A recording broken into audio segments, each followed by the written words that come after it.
دس سال پردیس میں رہ کر میں گھر والوں کے خواب پورے کرتا رہا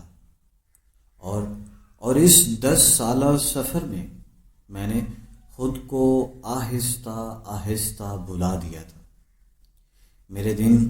میرے دن رات ایک ہی مقصد کے گرد گھومتے تھے: پیسے کمانا، بھیجنا، اور یہ یقین رکھنا کہ کہیں دور پاکستان میں میرا ایک گھر ہے، ایک بیوی ہے جو میرا انتظار کر رہی ہے، اور دو ننھے بچے ہیں جن کی ہر سانس میرے نام سے جڑی ہے۔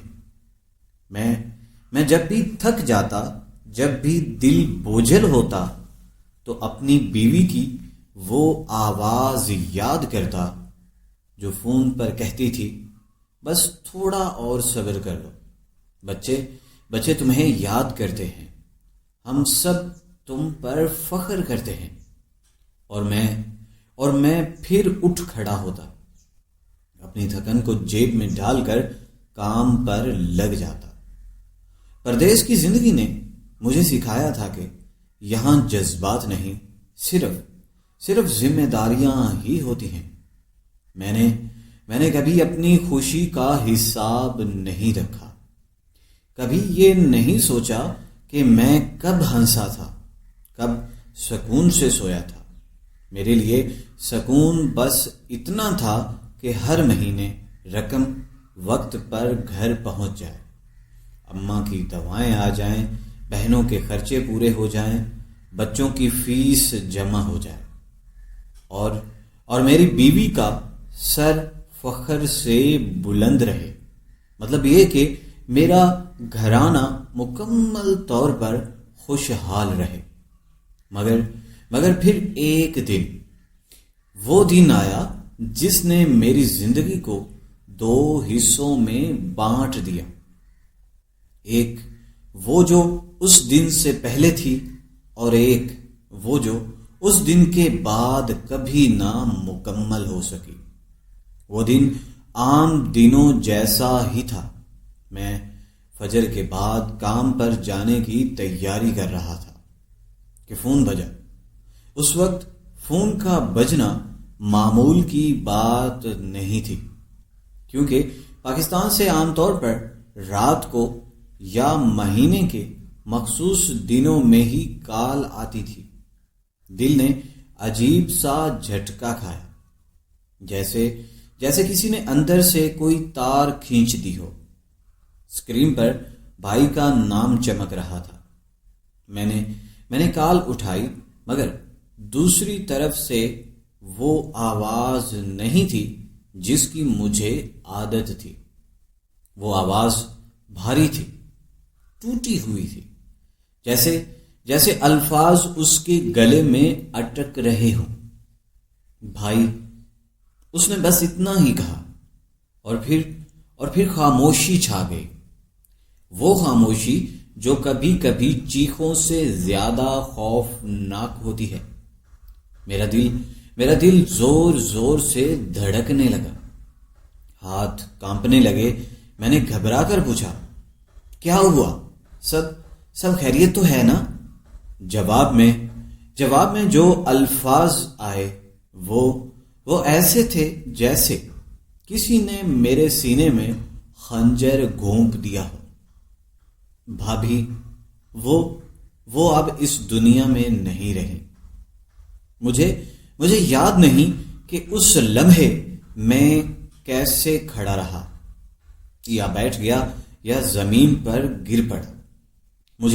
مجھے بس اتنا یاد ہے کہ میرے کانوں میں ایک عجیب سی سیٹی بجنے لگی، آنکھوں کے سامنے اندھیرا چھا گیا، اور دل نے ماننے سے انکار کر دیا۔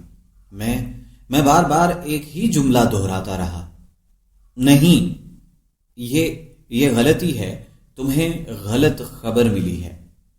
مگر بھائی کی آواز میں ایسی ٹوٹ پھوٹ تھی کہ مجھے اندر ہی اندر سچ کا احساس ہونے لگا۔ اس نے بتایا کہ میری بیوی میری جدائی کا غم نہ سہ سکی۔ اس کا دل کمزور پڑ گیا اور وہ بچوں کو چھوڑ کر ہمیشہ کے لیے اس دنیا سے چلی گئی۔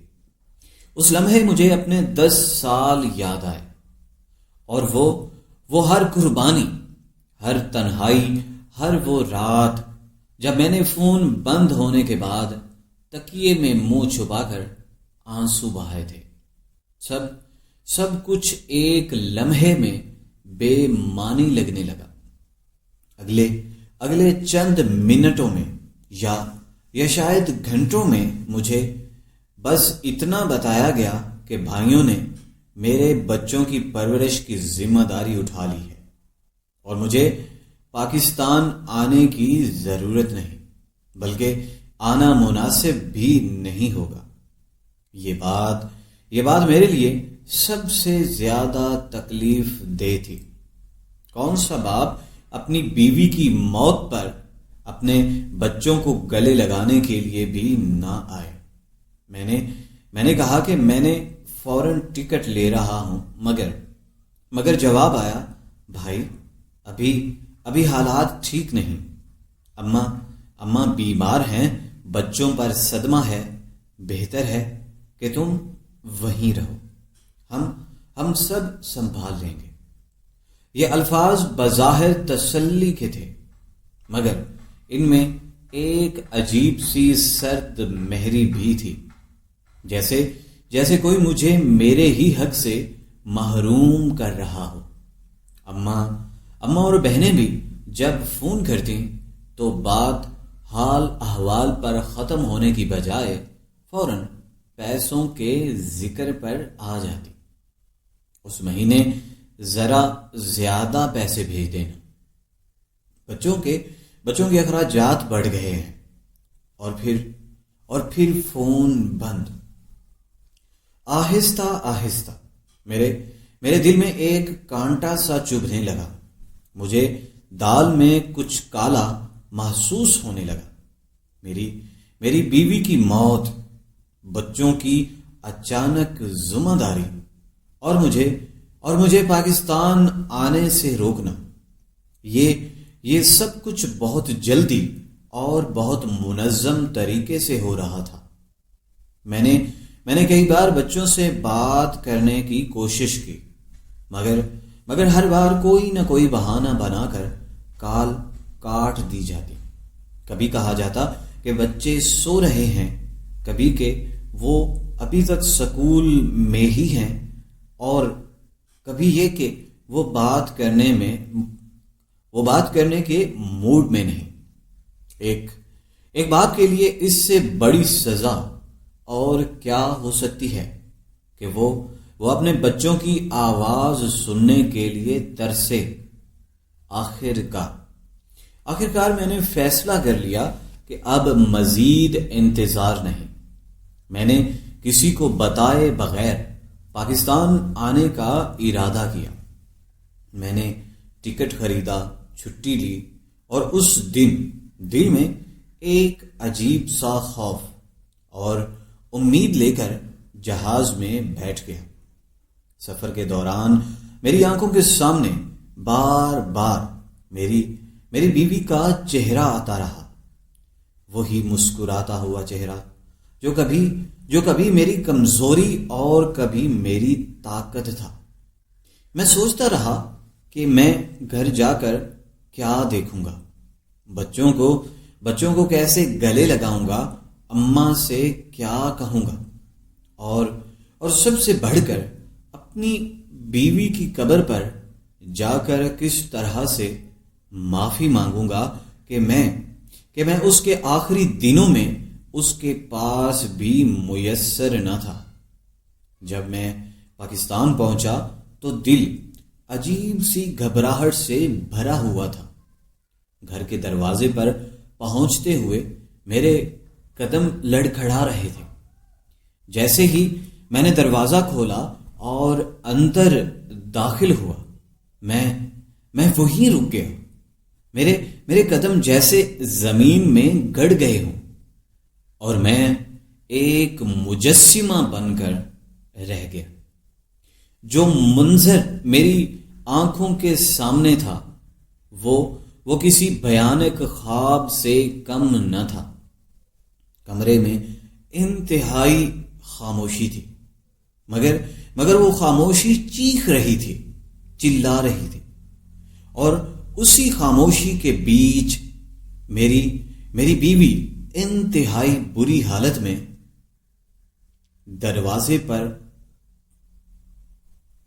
دروازے پر کھڑا سانس لینا بھول چکا تھا۔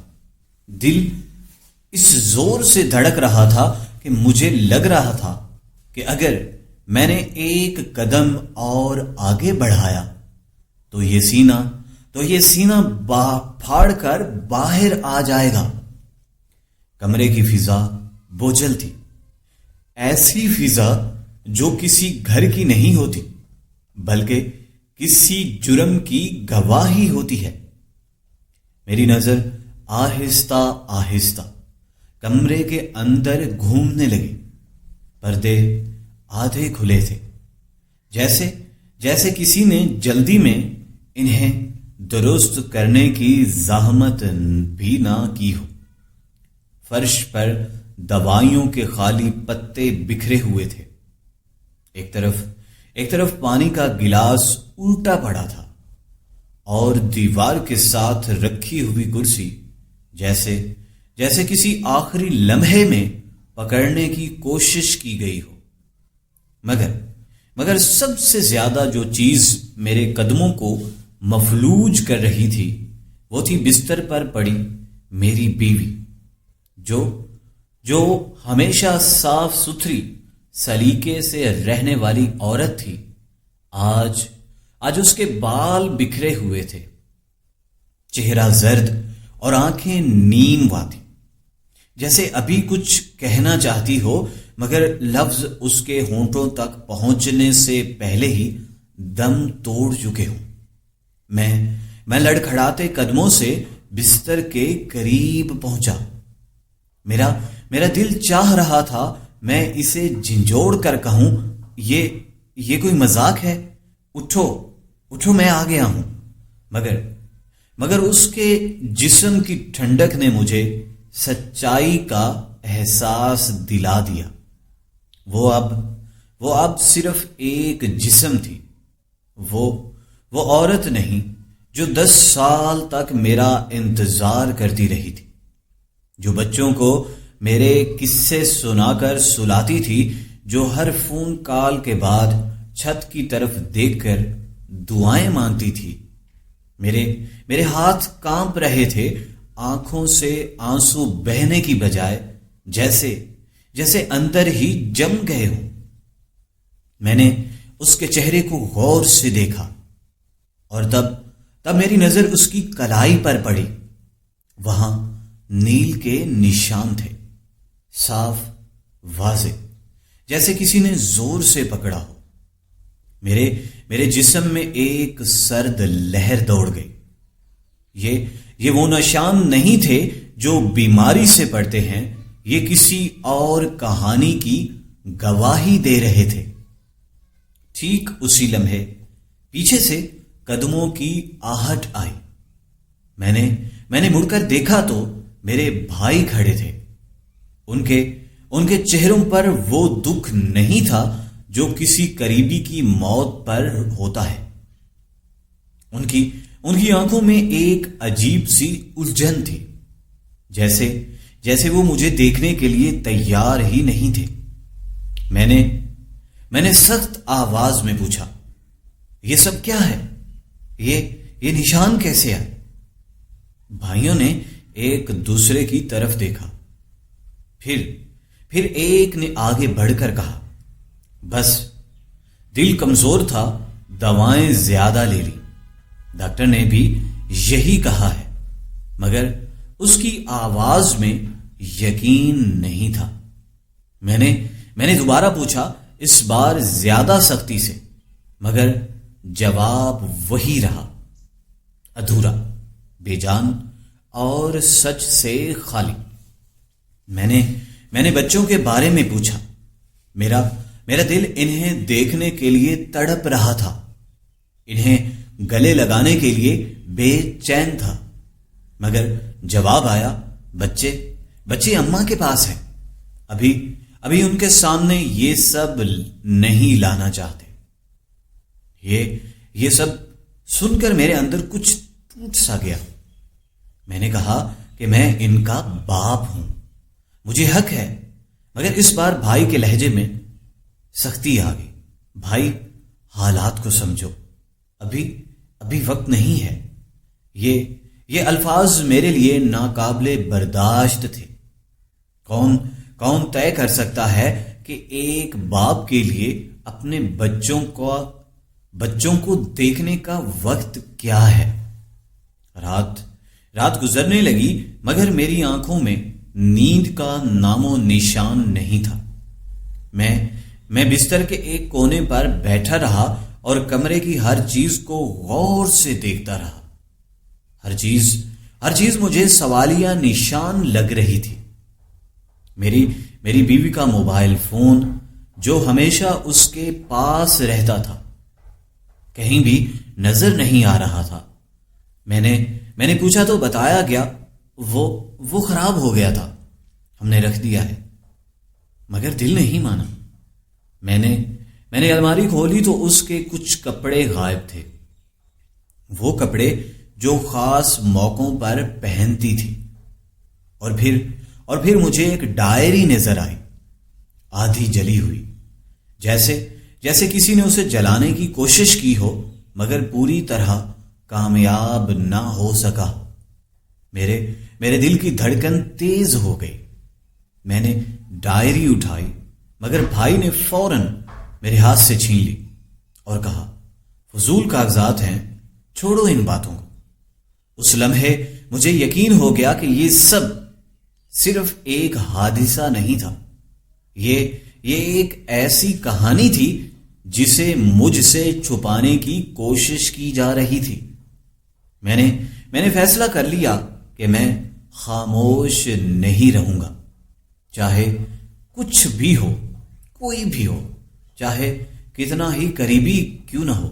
میں اپنی بیوی اور بچوں کے ساتھ ہونے والی کسی بھی ناانصافی کو کبھی بھی برداشت نہیں کروں گا۔ مگر میں جانتا تھا کھلے عام سوال کرنے سے کچھ حاصل نہیں ہوگا۔ مجھے خاموشی سے آہستہ سے ہر اس سچ کو کھودنا ہوگا جو اس گھر کی دیواروں میں دفن کر دیا گیا تھا۔ اسی رات جب سب سو گئے، میں دبے قدموں اماں کے کمرے کی طرف گیا۔ اماں کی حالت واقعہ ہی کمزور تھی، مگر ان کی آنکھیں مجھے دیکھتے ہی بھر آئیں۔ انہوں نے میرا ہاتھ تھام لیا، جیسے کچھ کہنا چاہتی ہوں، مگر خوف انہیں روک رہا ہو۔ میں نے آہستہ سے پوچھا، اماں، مجھے کم از کم آپ تو سچ بتائیں، میرے ساتھ کیا کھیلا گیا ہے؟ اماں نے نظریں جھکا لی، ان کے ہونٹ لرزنے لگے، پھر انہوں نے بس اتنا کہا، بیٹا، کچھ سچ ایسے ہوتے ہیں جو خاندان کو توڑ دیتے ہیں۔ کمرے سے نکلتے ہوئے مجھے ایسا لگا جیسے گھر کی دیواریں مجھے گھور رہی ہوں، جیسے ہر اینٹ کوئی راز چھپانے میں بیٹھی ہو۔ میں جانتا تھا کہ کچھ بھی سامنے آنے والا ہے، وہ مجھے بدل کر رکھ دے گا، مگر میں بالکل تیار تھا، سچ کے لیے، حقائق کے لیے، انصاف کے لیے، اور اس سے بھی زیادہ اپنے بچوں کے لیے، کیونکہ میں اب صرف پردیس سے لوٹنے والا شوہر نہیں تھا، میں ایک باپ تھا، اور ایک ایسا انسان جو دھوکے کی بنیاد پر بنے اس گھر کو ہلانے والا تھا۔ اس رات میں نے فیصلہ کیا کہ اب میں صرف سننے والا نہیں رہوں گا، بلکہ دیکھنے اور سمجھنے والا بنوں گا۔ اماں کے کمرے سے نکلنے کے بعد میں دیر تک صحن میں بیٹھا رہا۔ آسمان پر بادل چھائے ہوئے تھے، جیسے وہ بھی اس گھر پر ہونے والے ظلم کا ماتم کر رہے ہوں۔ ہوا میں ایک عجیب سی گھٹن تھی جو میرے سینے پر دباؤ ڈال رہی تھی۔ مجھے بار بار اپنی بیوی کے وہ نیل یاد آ رہے تھے، اس کی خاموش آنکھیں اور اماں کے وہ لرزتے ہوئے الفاظ۔ کچھ سچ ایسے ہوتے ہیں جو خاندان کو توڑ دیتے ہیں۔ میں جانتا تھا یہ گھر پہلے ہی ٹوٹ چکا ہے، بس اس کے ٹکڑے ابھی بکھرنے باقی ہیں۔ اگلی صبح میں نے خود کو عام دکھانے کی کوشش کی، بھائیوں کے سامنے خاموش رہا، جیسے میں ان کی باتوں پر یقین کر چکا ہوں، مگر میرے اندر ایک جنگ جاری تھی۔ میں نے جان بوجھ کر کہا کہ میں تھوڑے دن آرام کرنا چاہتا ہوں، کیونکہ پردیس سے آیا ہوں اور ذہنی طور پر تھکا ہوا ہوں۔ شاید وہ بھی یہی سننا چاہتے تھے، کیونکہ انہوں نے سکھ کا سانس لیا۔ ٹھیک اسی لمحے مجھے اندازہ ہو گیا کہ میری خاموشی انہیں مطمئن کر رہی ہے، اور یہی میری طاقت بننے والی تھی۔ دوپہر کے وقت جب گھر نسبتاً خالی ہو گیا، میں نے وہ کمرہ دوبارہ دیکھا جہاں میری بیوی آخری بار تھی۔ میں نے ہر چیز کو ہاتھ لگا کر محسوس کیا۔ مجھے ایسے لگا کہ جیسے دیواریں بھی گواہی دینا چاہتی ہوں۔ بستر کے نیچے مجھے ایک چھوٹا سا کاغذ ملا جو تہہ کیا ہوا تھا۔ ہاتھ کانپتے ہوئے میں نے اسے کھولا۔ وہ میری بیوی کی لکھائی تھی، بے ترتیب، گھبرائی ہوئی۔ اس پر صرف چند ہی جملے درج تھے، مگر وہ جملے میرے دل میں آگ لگانے کے لیے کافی تھے۔ اگر مجھے کچھ ہو جائے تو میرے بچوں کو مجھ سے دور نہ کرنا۔ سب کچھ ویسا نہیں ہے جیسا بتایا جا رہا ہے۔ یہ پڑھ کر میرے جسم میں جیسے جان واپس آ گئی ہو۔ یہ کوئی وہم نہیں تھا، یہ ایک چیخ تھی جو وقت پر سنی جا سکی۔ اسی شام میں نے بچوں سے ملنے کی ضد کی۔ اس بار میں نے انکار قبول کرنے سے صاف منع کر دیا۔ شاید وہ میری آنکھوں میں بدلا ہوا انسان دیکھ چکے تھے، اسی لیے وہ مان بھی گئے۔ جب میں بچوں کے کمرے میں داخل ہوا تو میرے قدم رک گئے۔ سامنے میرے بچے کھڑے تھے، مگر وہ بچے نہیں تھے جنہیں 10 سال ذہن میں بسائے رکھا تھا۔ ان کی آنکھوں میں خوف تھا، اپنائیت کم اور اجنبیت زیادہ۔ بڑے بیٹے نے مجھے دیکھا تو ایک لمحے کے لیے اس کے ہونٹ ہلے، جیسے ابو کہنا چاہتا ہو، مگر پھر اس نے نظریں جھکا لی۔ چھوٹی بیٹی نے اماں کا دوپٹہ مضبوطی سے پکڑا ہوا تھا، جیسے کسی کا سہارا چھن جانے کا ڈر ہو۔ میں نے انہیں قریب بلایا، مگر وہ ہچکچائے۔ میں نے نرمی سے پوچھا، بیٹا تمہاری امی کہاں ہے؟ یہ سوال سنتے ہی چھوٹی بیٹی رونے لگی، اور بڑے بیٹے نے جلدی سے کہا، امی ہمیں چھوڑ کر گئی ہیں، انہیں ہم سے چھین لی گیا ہے۔ یہ سنتے ہی اماں نے سختی سے اسے خاموش کرا دیا، مگر وہ جملہ میرے لیے کافی تھا۔ بچوں کے دل میں وہ سچ قید تھا جو بڑوں نے دفن کرنے کی کوشش کی تھی۔ اس رات میں نے اماں سے دوبارہ بات کی، اس بار میں نے ان کے سامنے وہ کاغذ رکھا۔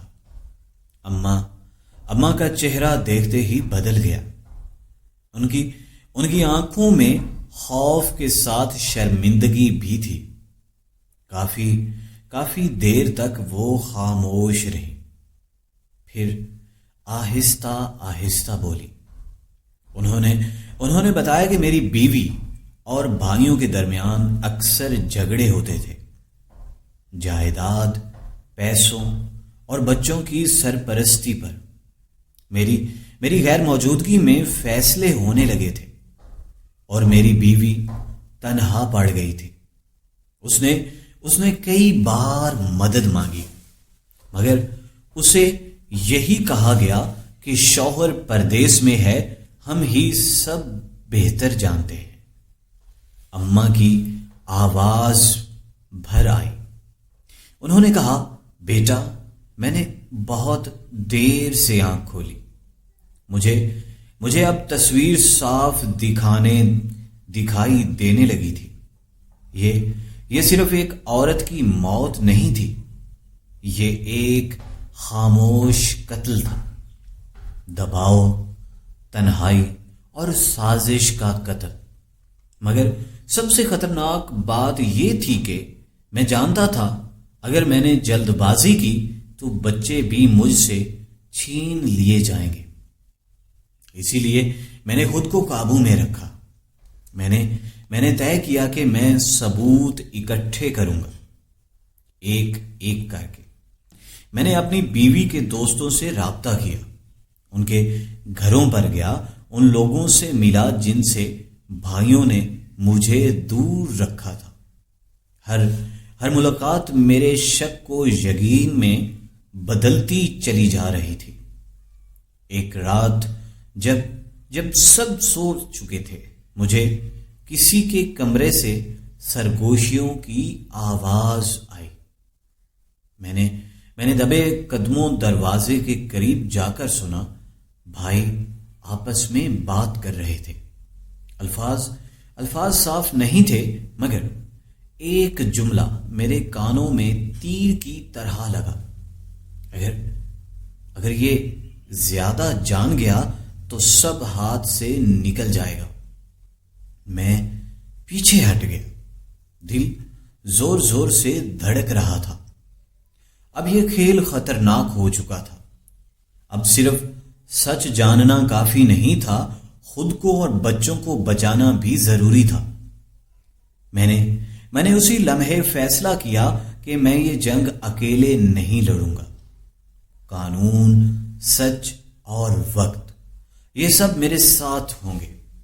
مگر مجھے معلوم تھا کہ اصل امتحان ابھی باقی ہے، کیونکہ جس سچ کی طرف میں بڑھ رہا ہوں وہ صرف میرے خاندان کو نہیں، میری اپنی پہچان کو بھی چیلنج کرنے والا تھا۔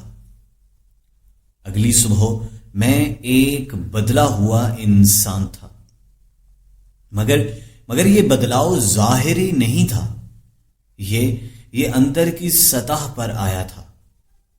وہاں جہاں خوف یا تو انسان کو توڑ دیتا ہے یا پھر فولاد بنا دیتا ہے۔ میں جانتا تھا کہ اس گھر میں رہتے ہوئے مجھے ہر لمحہ محتاط رہنا ہوگا، کیونکہ جن لوگوں کے ساتھ میں چھت بانٹ رہا تھا وہی میرے بچوں کے مستقبل کے فیصلے کر چکے تھے۔ میں نے خود کو ان کے سامنے بالکل ہی نارمل رکھا، جیسے مجھے کچھ بھی معلوم ہی نہ ہو، جیسے میں اب بھی وہی پردیسی ہوں جو بس پیسے بھیجنے اور خاموش رہنے کے لیے ہی بنا ہے۔ مگر میرے اندر ایک منصوبہ جنم لے چکا تھا، خاموش، صبر آزما اور فیصلہ کن۔ میں نے سب سے پہلے بچوں کے دل جیتنے کا فیصلہ کیا۔ میں ان کے پاس بیٹھا، انہیں کہانیاں سنائیں، ان کے اسکول کے کام میں مدد کی، اور سب سے بڑھ کر انہیں یہ احساس دلانے کی کوشش کی کہ میں کہیں نہیں جا رہا۔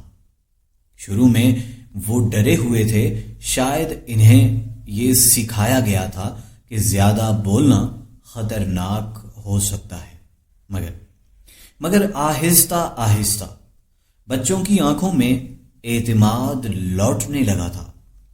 ایک رات میرا بڑا بیٹا میرے پاس آ کر بیٹھ گیا۔ اس نے دھیمی آواز میں کہا، ابو، اگر ہم سچ بولیں تو کیا آپ ہمیں یہاں سے لے جائیں گے؟ اس ایک سوال میں وہ ساری کہانی قید تھی جو بڑے لوگ چھپاتے رہے۔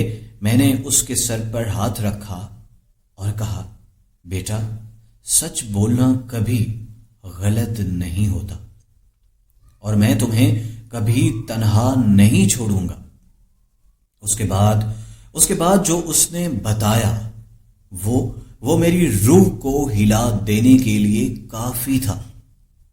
امی کا بار بار رونا، دھمکیاں، اور وہ رات جب سب کچھ بدل گیا، میں نے قانونی راستہ اختیار کرنے کا فیصلہ کیا، مگر جذبات میں بہہ کر نہیں بلکہ ثبوت کے ساتھ۔ میں نے ایک وکیل سے خفیہ ملاقات کی، ساری کہانی سنائی، اور وہ آتی جلی ڈائری، وہ کاغذ، بچوں کے بیانات، سب اس کے سامنے رکھ دیے۔ وکیل نے ایک لمبی سانس لے کر کہا، یہ کیس صرف موت کا نہیں، تحویل اولاد، جائیداد اور گھریلو تشدد کا بھی ہے، مگر یاد رکھیے گا یہ راستہ آسان نہیں ہوگا۔ میں مسکرا دیا۔ 10 سال پردیس میں گزارنے والا آدمی مشکلوں سے ڈرنا کب سیکھتا ہے؟ گھر میں کشیدگی بڑھنے لگی۔ بھائیوں کو شاید اندازہ ہو چکا تھا کہ میں خاموش نہیں رہوں گا۔ بات بات پر تلخی آنے لگی، اور اماں کی خاموشی اب گناہ جیسے لگنے لگی تھی۔ ایک دن بڑے بھائی نے صاف لفظوں میں کہا، اگر تم نے یہ معاملہ باہر نکالا تو خاندان بدنام ہو جائے گا۔ میں نے پہلی بار اس کی آنکھوں میں دیکھ کر جواب دیا، خاندان بدنام اس دن ہوا تھا جب ایک عورت کو تنہا چھوڑ دیا گیا تھا۔ وہ خاموش ہو گیا، مگر اس خاموشی میں خطرہ تھا۔ اسی دوران مجھے پردیس سے واپسی کا دباؤ بھی بڑھنے لگا۔ وہاں کی نوکری، وہاں کی ذمہ داریاں، سب مجھے واپس بلا رہی تھی، مگر اس بار فیصلہ مختلف تھا۔ میں نے پہلی بار اپنی زندگی میں سوچا کہ شاید میں نے سب کو دیا مگر خود کو کچھ نہیں۔ اب وقت تھا کہ میں وہ سب واپس لوں جو مجھ سے چھینا گیا تھا، اپنا حق، اپنے بچے اور اپنی سچائی۔ میں نے فیصلہ کیا کہ چاہے کچھ بھی ہو، میں بچوں کو لے کر اس گھر سے نکلوں گا، مگر قانون کے دائرے میں، تاکہ کوئی انگلی نہ اٹھا سکے۔ آخری رات جب میں صحن میں کھڑا تھا، مجھے لگا جیسے میری بیوی میرے قریب کھڑی ہے، وہی خاموش موجودگی جو برسوں تک میرے ساتھ رہی تھی۔ مجھے یوں لگا جیسے وہ کہہ رہی ہے کہ اب رکنا مت۔ میں نے آسمان کی طرف دیکھا، آنکھیں نم تھیں مگر دل مضبوط تھا۔ مجھے معلوم تھا کہ یہ کہانی یہاں ختم نہیں ہو رہی، بلکہ یہاں سے تو شروع ہو رہی ہے، عدالتوں میں، سماج میں، اور شاید ایک نئے ملک میں، جہاں میرے بچے بغیر خوف کے سانس لے سکیں گے۔ مگر اس سب کے بیچ ایک سوال اب بھی معلق تھا، کیا سچ سامنے آنے کے بعد سب کچھ ٹھیک ہو جائے گا؟ یا کچھ زخم ایسے بھی ہوتے ہیں جو انصاف کے بعد بھی نشان چھوڑ جاتے ہیں؟ میں نے گھر کے دروازے کو آخری بار دیکھا اور دل میں سوچا کہ شاید یہ دیواریں ابھی بہت کچھ چھپائے بیٹھی ہیں، اور شاید مجھے واپس آنا پڑے ایک بار پھر، ایک نئے روپ میں، ایک نئے عزم کے ساتھ، کیونکہ کچھ کہانیاں انجام پر ختم نہیں ہوتی، وہ صرف ایک موڑ لیتی ہیں۔